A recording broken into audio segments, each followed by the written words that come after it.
Hello, everyone, and welcome to another episode of Ankahi. Today, we have Saira Hussain with us. Saira Hussain is a holistic henna practitioner, energy worker, and intuitive artist. She's a self-worth advocate and skin enthusiast, a wild woman voyager, and first-generation Canadian Pakistani Shia Muslim. She integrates the enriching medium of henna and energetic modalities to help guide women to elevate their sense of self-worth and take their power back without reactivity. Welcome, Saira. Hello and salam, Ikra. Thank you Walaikum for assalam. having me here. Happy November and Happy many New Year. more magical days to you. Thank you. Thank you.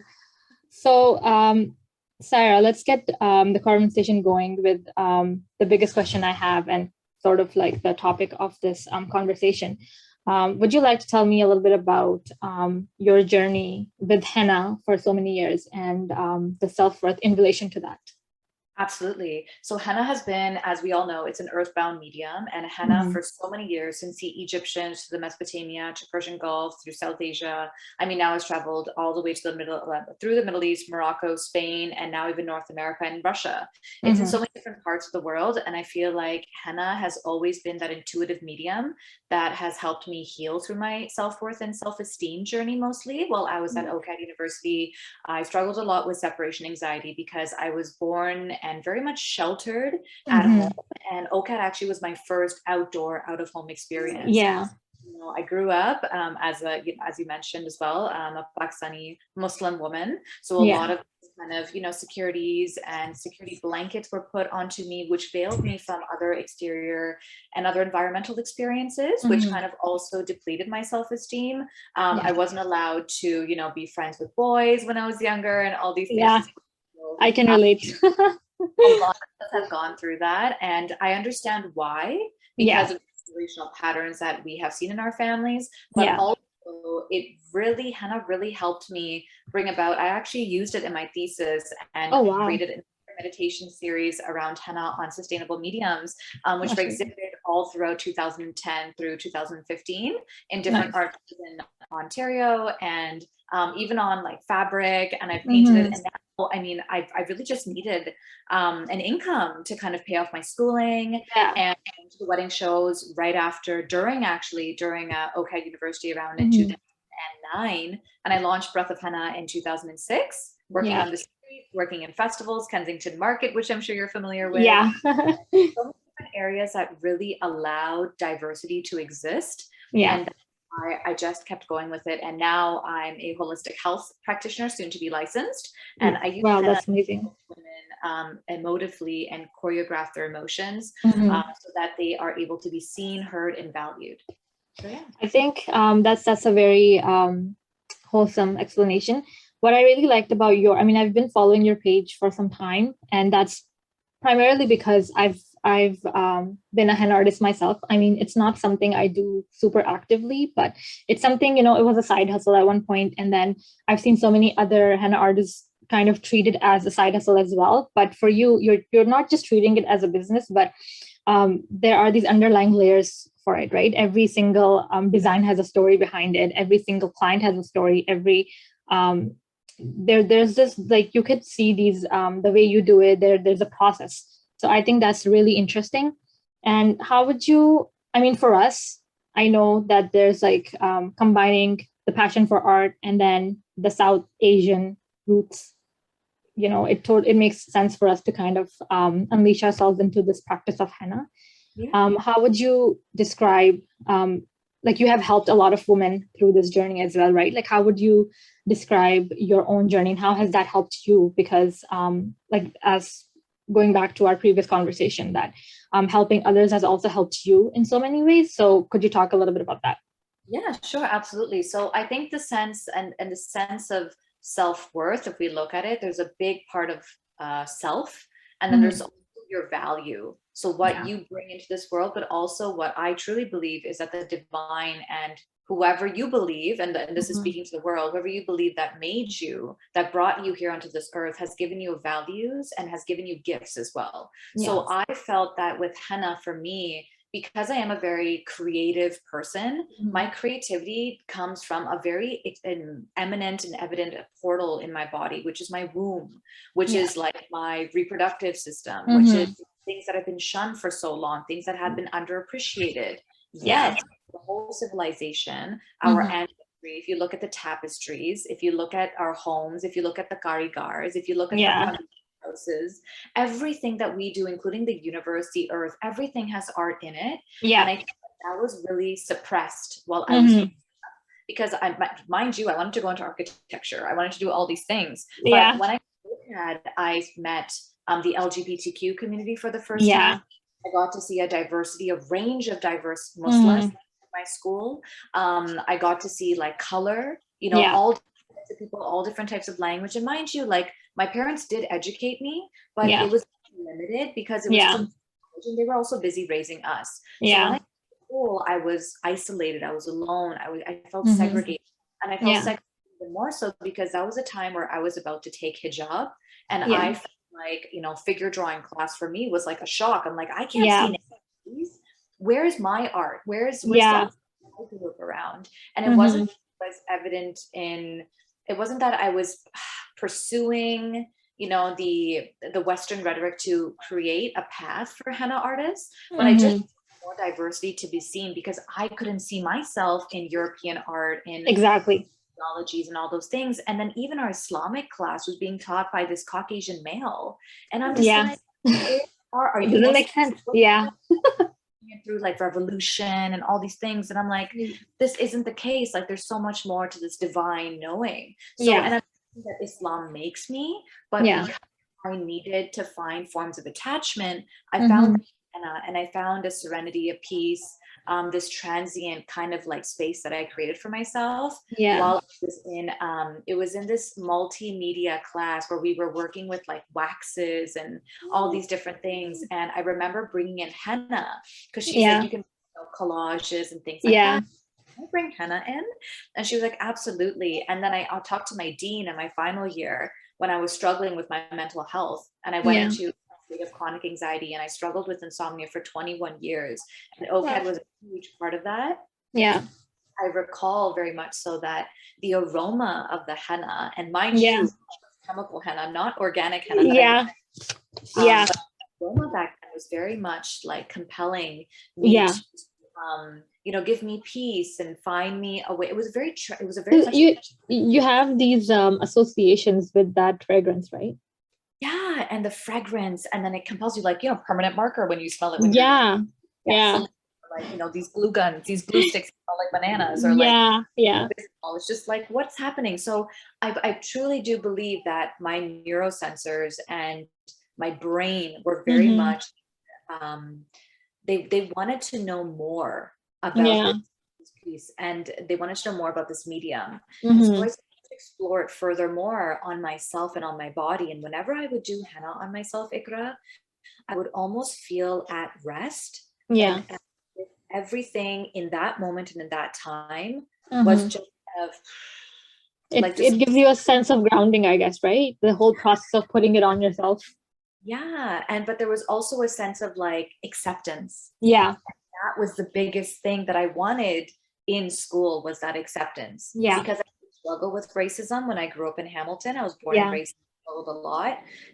How do you kill the Paki? Pop the dot on their forehead. Mind you, Jews wear bindis, and we all have those. So it just makes sense to me where this was coming from and where this hatred was coming from, and why so much distance from accepting diversity to actually practicing diversity. I think OCAD was a huge part of my life as well, because, coming from a very sheltered and protective family, and, even high school doesn't count because high school is part of the same community, right? And I went to a very brown high school, so it didn't even feel like I was outside. But OCAD was like, my first step into the outside world, and being introduced to different, types of people who have different identities and different sexual orientations, different, races. So it was a really interesting experience. And then it also gave me that, you start to think about your identity too, because when you're surrounded by people who are like you, you don't think about yourself as much, because, you just start to think about everyone as a group, right? But so OCAD gave me that sense. And because it's an art school, you also get to kind of explore your own individuality and, just kind of practice So yeah, well, I can definitely resonate with your sentiments. Yes. How would you describe, so I know that going to OCAD was like, the firsts for, people like you and me coming from a South Asian background and even a Muslim background, because, like you said, we would have classes like figure drawing and things. And I mean, there were a lot of things that we had to think about that, we can't really interact in this way. We can't really participate in these kinds of exercises where we have to draw naked people. And just like in general, there's so much, pardon me. Which was fun.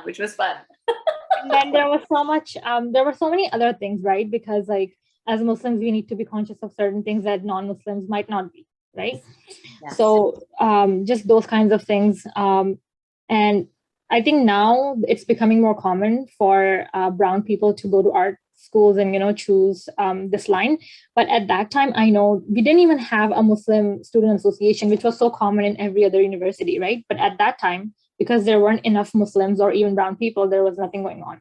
I think when I graduated, that was the very first year when they started MSA.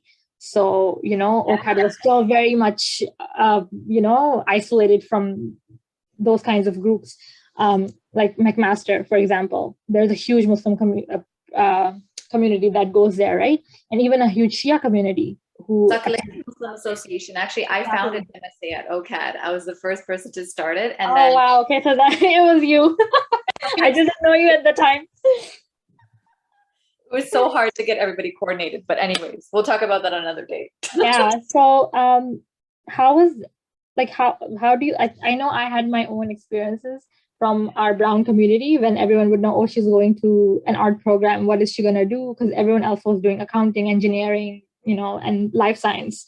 But I was the only one who was doing a bachelor's in fine art. So that was like, everyone would just be like, she's not gonna, nobody would take you seriously in that way. And it's like, art generally doesn't really have that value in our society. So how do you think you dealt with the South Asian culture at that time, and then for you to make a name for yourself with your own art practices? I think what was the best thing that I did was that I always had this sense of individuality, and I never really gave a damn. Straightforward. I never really gave a damn. People at the mosques like Baba Zara and Imam Ali Center and even Pickering, they were just like, oh, we want to be like Saira, like she's like sheep. Like, I think the girls that I grew up around, I can still recall their names. And like my mom, like we all have really large family circles here. And everyone always depended on me to be like the decorator at the weddings, or like, expenditures, or like the photographer, or the anything related to the creative field.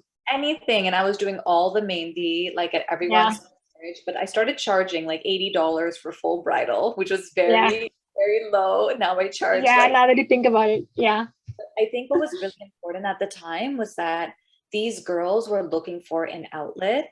And I kind of that voice that propelled these girls in that direction. But those girls were very afraid of supporting me. So even though they spoke to me in private, I still very much felt alone because I didn't have that public support. Except for my mother, who always believed in me and always knew. She's like, Beta, jab bhi hum log kahin jate hain, whenever we go somewhere, it's like all eyes are on you. You need to take out your nazar because you're so social. You speak about all these things and you're so passionate. And that's where that creativity lies. Those girls that are willing to speak up, like Hira, right? Like we speak about these women that are speaking with elevation in their own, that they know intuitively that this is right, this feels right, so let me just do it. But the girls that don't want to do it are afraid because they're afraid of setting themselves free, or maybe their parents have a health condition, or maybe there's blackmail, emotional blackmail, and there's guilt. There's I think but also like I'm sorry, I'm losing your voice a little. I don't know if it's the mic or anything, but okay, I think it's important to kind of put a disclaimer that I think for girls like you and Hira, like I have a huge respect for people like you, but I think it's important to kind of differentiate this kind of advocacy from rebellion, because it often, people confuse the two. And I definitely don't think this is rebellion. And then rebellion isn't even like, yeah, I think, and, speaking of those girls who were afraid to support you publicly, I think somewhere in their head, maybe they were confused whether this was rebellion or whether this was like the true thing, the right path, because it is a part of the process, right? Like, you don't know if you're just rebelling against the societal norms or if you're actually speaking up for something that's right. Mm-hmm. And the sun is like illuminating my face heavily right now, because I know this moment it was needed. And it's so, I just like to say this here, is that if there's any parent that is listening to this podcast and sees the creativity in their child, support that creativity. No idea, because once you start putting those self-limiting beliefs and fears into that child's mind, the child starts to suppress their creativity, and self-doubt is created, guilt, shame is created. What I'm doing is wrong because my parents don't like it. The need of creativity in this life right now is on a high. And I take signs from this very bright sun coming in, but also don't doubt your child's abilities. Because if they are creative, they can also be left and right-minded, right? But I mean, this is not the time where we have to choose. I'm sorry, I am cutting you off, but I just don't think it, at least in this era, we shouldn't be thinking about our lives in a linear way. It could be, it's multifaceted, right? Just because they have a creative nerve doesn't mean that they can't make a living out of it, or it doesn't mean they can't be an engineer. You could still be an engineer and kind of be creative on the side. So or just like mix things up, right? And I think this is the best time to be alive in that aspect. And I think, like, at least in the South Asian community, we really need to have these conversations early on. I think there's a huge gap between the conversations parents have with their children. There's just a lot of discomfort that they don't want to get past, but if they do, it could really be helpful for both of them, right? Like, I think after my divorce, I think me and my parents, both of us, became really open with each other. So like before that, it was always like conventional, and even though I'm really close to my mom, we did have this gap. But then over the years, I think my parents worked on themselves, I worked on myself, and the communication, I mean, obviously we still have a long way to go, but we have come a long way as well. So, and we don't think about self-doubt, and then like these all the emotions you've mentioned early on, like when a child is just 10, we don't think about these things. We only think about it when they're old enough to kind of express it themselves, but the seeds are being sown like very early on, right? So I think it would really help them and the child if these conversations, or at least the parents, start becoming aware that these things could be happening, or like the kind of language they use around their children. Oh, absolutely. And the biggest thing is we have, again, if we went back to that conversation we were talking earlier about generational like habits and patterns. If there is a child who is afraid to speak up, there's probably someone in the environment that the child is either afraid of or isn't comfortable speaking around. And we should be able to question not only our child's silence, but also one child is speaking for another child. Say there's like a sibling relationship. And I think there's a huge power dynamic as well that is often misinterpreted in these relationships, where the eldest child is expected to do XYZ. And then the eldest child does not complete these XYZ, demands, then it goes down to the second child. Then it goes to the third, but usually the brunt of the situation goes to the second child. And the child tends to accelerate, but also becomes a workaholic. Also ends up with stress. And even though there's other emotional stresses for the eldest child, that child ends up taking the whole burden of like cultural societal expectations. And that's unfair. And that's really important for parents to be wise about. Are they expecting their children to serve their demands from their parents who are no longer here, for example? Like my parents passed away and had passed away long ago. So those my father's expectations coming from. And for a long time, Ikra, I butt heads with my father to a point where I literally like fought. And I can laugh about this because my dad and I are like, you know, hey homie, hey friend, like how are you doing? With the respect that he's my father, of course. Like my mother and I are even like girlfriends now.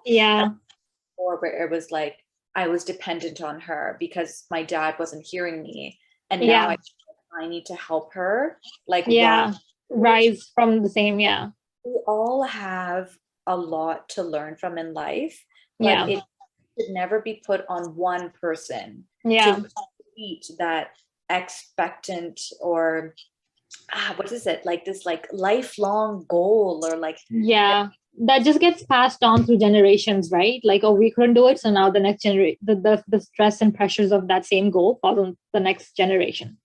And what are we to do with these big houses and all this money and these big lavish cars? Like, honestly, I want to travel the world.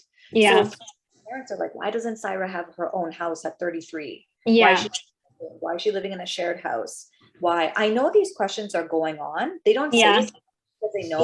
See, that's even, I feel like that's even worse, right? When there are a lot of things in your head, but it just doesn't verbalize, because then you are probably having these conversations with your parents, but not verbally. It's just psychological conversations, which are obviously going to get, misunderstood at some point. So I think, I mean, the whole point of this podcast, again, was to just kind of have these open, raw conversations, because I think like it's just an attempt on my end to kind of get these things into conversations that we normally don't talk about. And I think we have undermined using conversations as a tool. I think we need to just have conversations all the time, just, whatever it is. I think even to kind of close the generational gap and just to kind of convey the expectations. These are the expectations I have, why I have them. And, just to kind of unleash yourself through words. I think it could really help if families started having these conversations. I think it would be really helpful. Yeah, absolutely. And I think, and that leans on into the relationships as well, right? Because a lot of people are like, well, parents are, responsible for raising their children, but we are responsible for raising our relationships. Exactly. With those not expected values, but the values that we truly feel. And when you're getting these layers of generational patterns and habits, it could be as simple as, honestly, it can be as simple as like eating like roti and like heavy salan and like gravy, as opposed to eating like, you can switch it up with like fresh greens and like a little and like looking at your protein.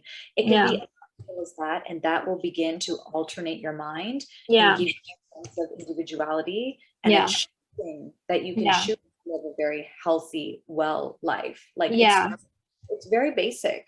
I think it's usually the minute changes, right, that actually transform your life. It doesn't have to be anything larger than life, like we often think about. And even with relationships, I think now that I've also like in my own journey of like, when I was previously married, and then after that I spoke to a bunch of people that was forwarded to me through different means and different people. I think it's so important to just have that crystal clear communication and just kind of like, give each other that space to grow and develop and, have that respect. I think it could really go a long way. Absolutely. And the thing, and you've mentioned something about respect. If you don't have respect for yourself, and that's what I teach the women as well, if you don't have respect for yourself and you don't have worth and value for yourself, you will never be able to manifest the dreams that you wish to pursue. Because there's so much lack of loving yourself that you won't be able to withstand, the pressures that are coming forward to you to be challenged, to challenge you, so that you can keep that desire and you can grasp it in your hands. A lot of women also are hiding behind these materialistic, kind of like facades almost, right? And there's trust me, there's nothing wrong with buying a luxurious car. Like I would love a Tesla, like right now. But a Tesla is incredible. Oh my God, it's energy saver. It's just energy efficient. But anyways, going in that path, but it's like, I can't just get the Tesla and feel whole. Exactly. I mean, it's like, it's something that that people can see, but then that's not the fundamental or foundation of feeling whole, right? Yes. Yeah, absolutely. And there's so much more. I mean, like this relationship, this conversation started off with like individuality in relationship, like, you know, being an artist with a sense of individuality. Yeah. And I think that all of us are creators. All of us are creators. All of us have creativity within us. It's just about choosing the right, it's not even like knowing the right moment. Yeah. It's trusting your intuition, taking a leap of faith, and just speaking your heart out to those who do hear you. Yeah. Don't try to fix a relationship by don't try to share what you need to share and think that this will fix a relationship. Yeah. You need to be able to hear yourself first. Yeah. If your silence is what is needed in a family setting, in your relationship, to be heard and to be seen, listen, you're saving your energy. You don't have to say anything. You're not wasting any time. And you're in love with yourself. I mean, like, I think that's great. I think that a lot of people have been misinterpreted.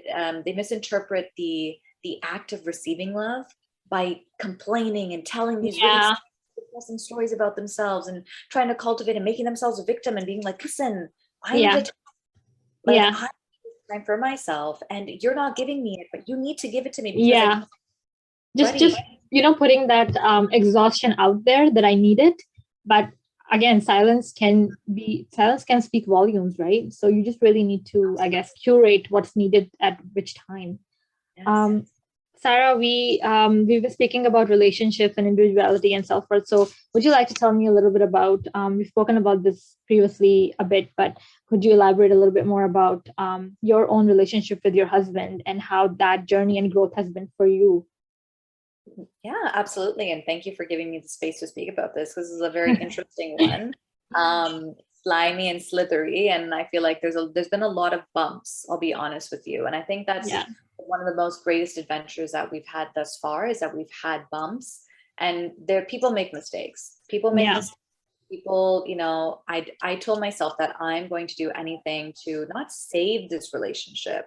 What I thought of a relationship was when I was 18 to what love in that relationship means now is completely different. I think that's where we connected on Instagram, in the sense of individuality is very important for a relationship to grow, but also grow in a very healthy manner. We'll also have space to make mistakes because we are not perfect. And my relationship started off online in 2006 on Orkut. It was like a Google's very first social media hub, and it got down because there was a lot of like crazy testimonials on there. But how you would chat with someone is by actually publicly talking to them on a testimonial, and you would engage. And I thought that he was my cousin. I messaged him and 50 other people saying, hey, are we related? He said no.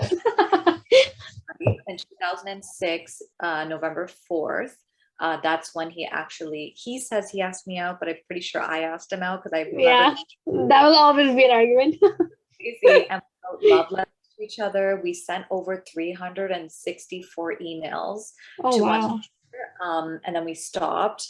That would be a story for another day as well, which will be in my book one day, inshallah. But we got to meet in 2010. He almost got hit by a streetcar. My cousin acted this at our Mehndi. It was a really funny skit. It was really funny. That little toy car, and he like fainted, and it was really funny. Hilarious.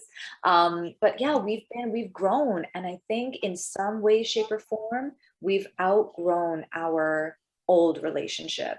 And I think that's something that a lot of people are afraid of doing, is outgrowing their old selves, because they're uncomfortable leaving their old selves. But then that makes a big mess, right? Because like just the way nature works is that you would be growing, but then you're still holding on to your old self. So there's that tension, which is not allowing you to fully grow. And again, like you said before, it's a process of shedding layers, right? And that's the beauty of it too.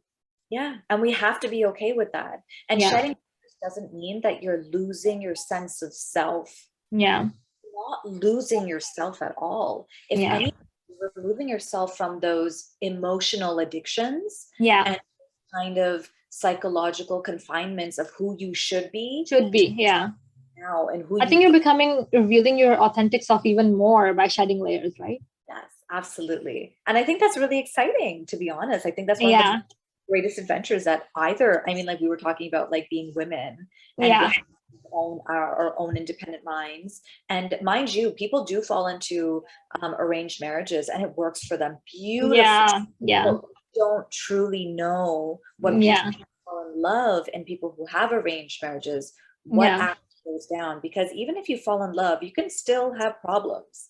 For sure. Yeah. I think even the terminology arranged marriage has changed in today's world, because back in the day it would mean that, you know, you are meeting your husband for the first time after getting married, right? But now it's more about, let's say when people say, oh, love marriage, it doesn't even doesn't necessarily mean, oh, we dated for that many years, but it means that, oh, I met them by myself, or like my friends introduced me to that person. Whereas arranged marriage has this connotation that, okay, my parents introduced me to that person. So it's just a matter of who introduced you to that person.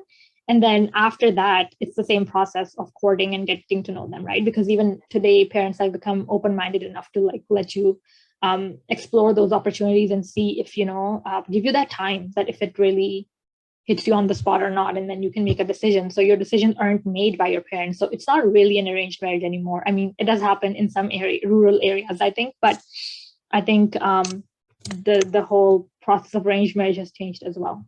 Absolutely. And I was getting those rishtas left, right, and center when I was like 16 till like I was like 30.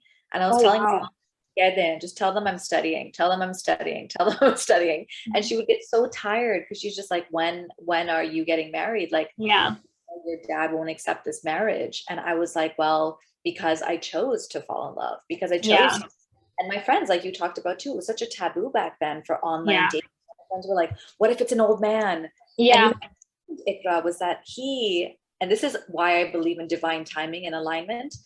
He actually was getting his citizenship from 2000 and I want to say 2003 to 2006. Okay, wow. High school at the time. I went to Bayview Secondary in Richmond Hill. My two brothers were a year younger than me, and they actually went to math school. Their father was a math professor at another high school in Mississauga. And I and his family were here in Canada at that time. Wow. And their citizenship. They ended up in the same school. Wow. I told them who I was with because I was graduating high school, and they were just like, who is this guy? Ayaz, this is his email. He's like, is it Ayaz at hotmail.com? Yeah. And I was like, yes. Like, what? No, is this his picture? And I was like, yes. So, you know, God does give you those opportunities to kind of meet people and see people, but I truly feel like he was brought into my life for a reason. But it was also like the beginning of data exchange, right? Like now you're on algorithms and you're finding people and this and that. I truly feel that like the divine timing was right. And even though there's been some hiccups in the relationship, I won't lie to you. Everybody I mean, everyone does, right? Like even the most perfect, seemingly perfect relationships have it. Absolutely. And we got married at 31. So like we had some time. Like we started the relationship at 18 and we got married at 31. Mind you, if I was supported earlier, then things were so different, right? We would have made a house by now. Well, we definitely would have had a house, maybe even babies by now. Like who knows, right? So life would have been so different, or maybe we wouldn't have worked out. Like it could go in either directions.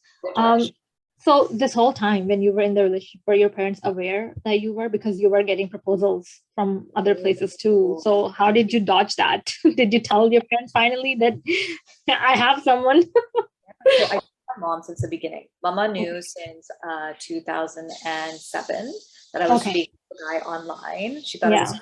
She's like, "Band karo." She's like, "Turn off the computer." Like, you're not getting your webcam. Like, because we used to webcam. Okay, that is very courageous. I'll give you that one.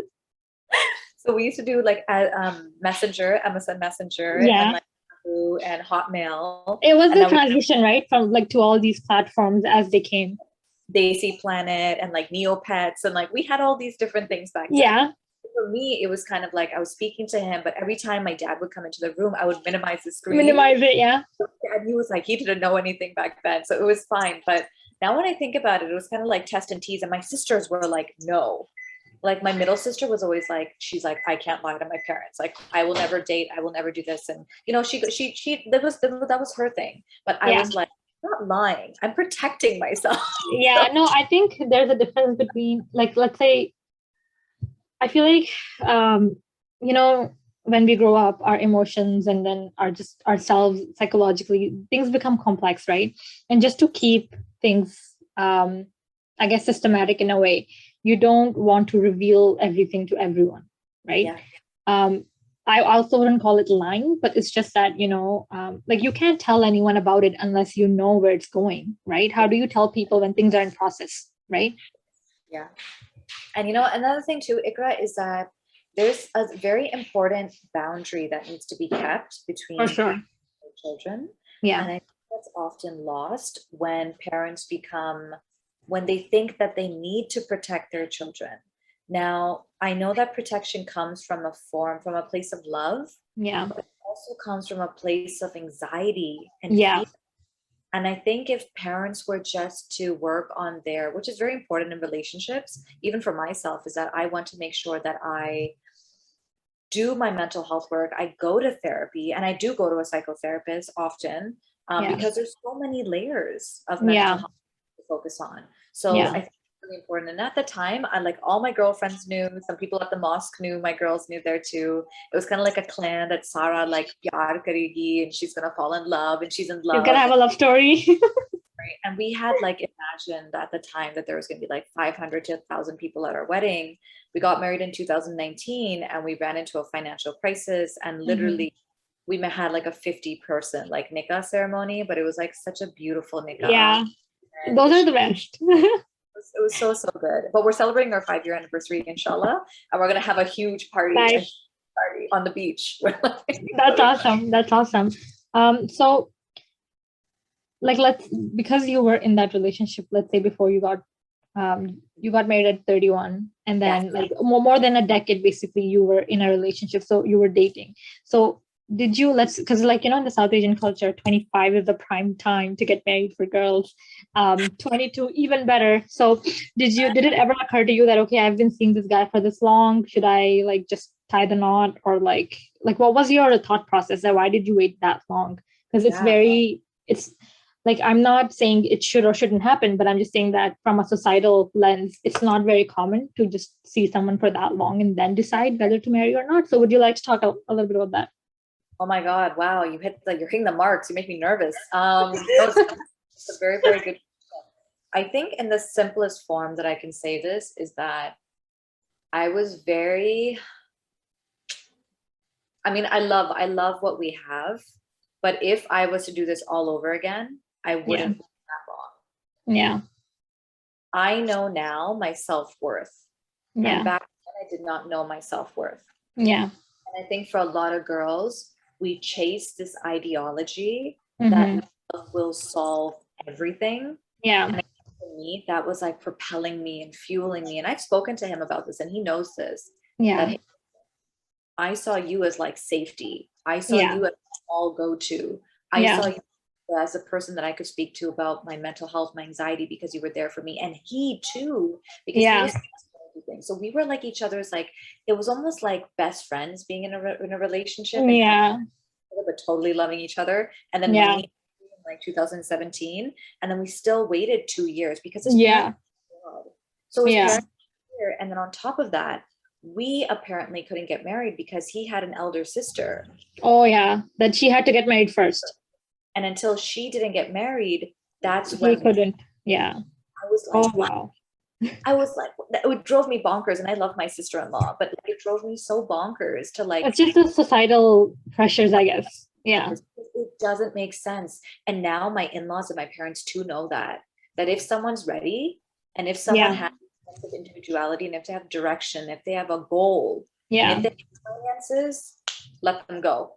Yeah, I think it is changing these days. I know my cousin got married before her older sister, and even in our family, it's whoever finds direction first, whoever finds their partner first, right? For example, me and my older brother are 10 months apart, but my younger brother is 6 years younger than us.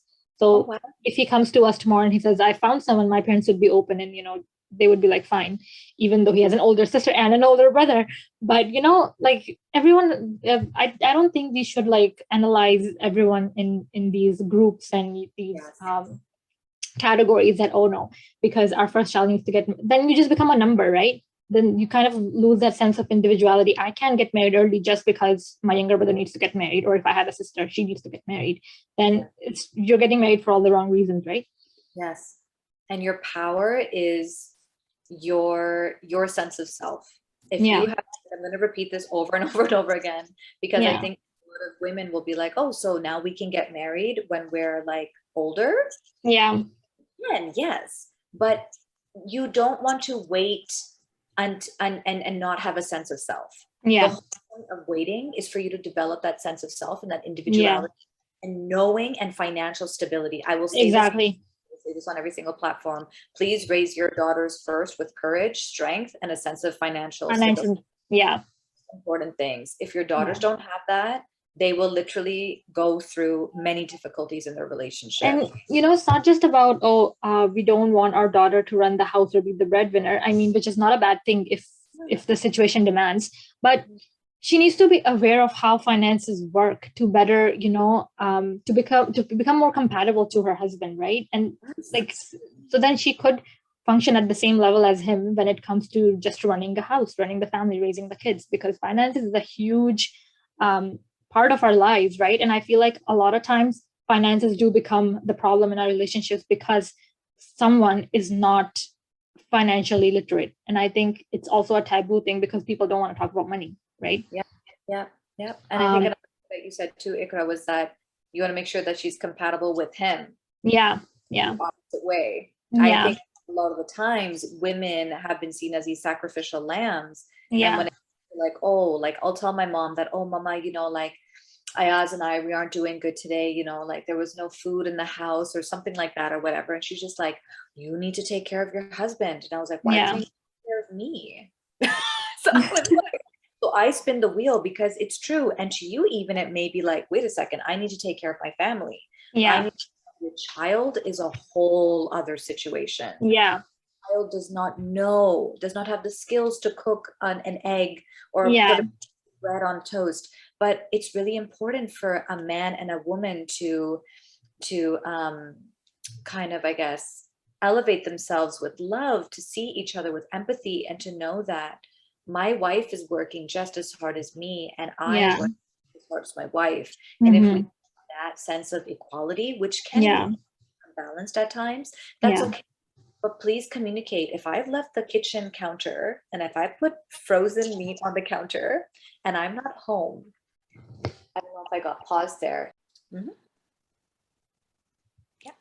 Okay, so Saira, we've almost at the 1 hour mark, so I think we'll end it here. Thank you so much for joining, and I hope you had a good time and you were able to talk about the things you wanted to. Is there anything else you wanted to end the conversation with?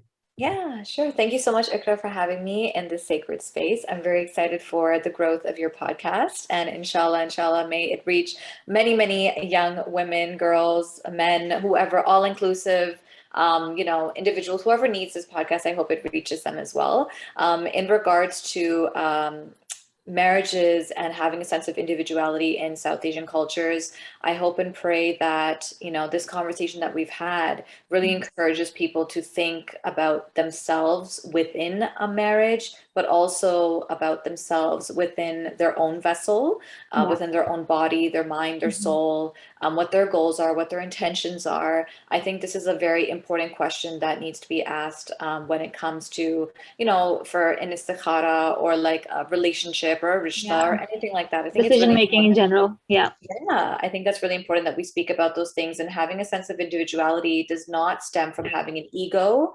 And also an ego can be positive and negative. You can be a bad wolf or a good wolf. And I think it's really important that we have a little bit more courage, a little bit more patience, and a little bit more love in the world, so that we can live in a very healthy environment, and also increase that throughout our future generations. Thank you. I think that was a very wholesome advice, and very, very excited to see how your journey progresses. It's been amazing chatting with you and getting to know you. It didn't even feel like to me that I was talking to you for the first time. So thank you for making this super comfortable. No problem. And I'm really hoping we can chat again, and so much more to talk about. I mean, I could go on forever, but we'll save those conversations for later. Thank you so much, Saira. No problem. Take care, Ikra. Have a good one. Thank you. Bye. Hafiz. Hafiz.